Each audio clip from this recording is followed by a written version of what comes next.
kita rakyat tak sokong.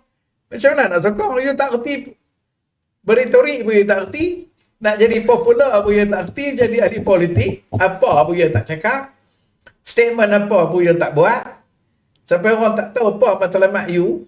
Diam. Diam saja. Press statement pun you tak pernah buat. Betul harap orang sokong. Lepas tu you nak jadi popular.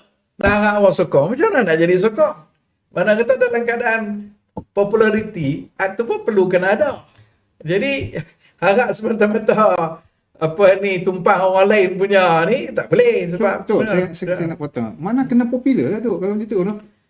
Bagi saya kena pergi ke arah tu juga. Itulah fakta dia begitu. Kena juga. Fakta dia begitulah. Mana kata kalau tak popular, tak boleh orang tak kenal. Orang tak tahu siapa dia. Dia tak pernah bercakap. Dia tak pernah melontarkan apa idea dia. Dia nak jadi kerajaan. Dia tak tahu dan dia tak boleh cakap apa dia nak sebut, dia nak buat. Yang dia tahu nak masuk pilihan raya, berapa kerusi dia nak jadi kerajaan.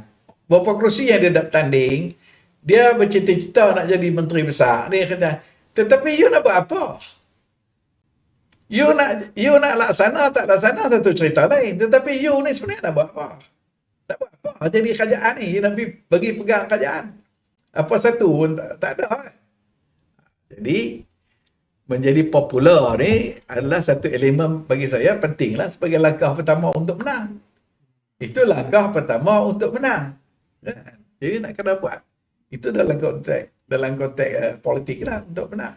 Jadi, kadang-kadang tak boleh nak menyalahkan juga ada ahli politik buat kenyataan satu pihak kata kenyataan bodoh. Tapi satu pihak kata bagus dia ni pahlawan. Macam mana? jadi ini kadang-kadang rakyat, pemikiran rakyat ni pun susah agak kadang-kadang. Orang muda dia suka macam ni. Kadang-kadang rakyat ni punya pelbagai status kan? Dia punya status pemikiran macam-macam. Jadi itu nak kena faham sebagai ahli politik. Kita tak boleh nak elak perkara tu. Itulah setakat saya nak mula pasal bab populis tu.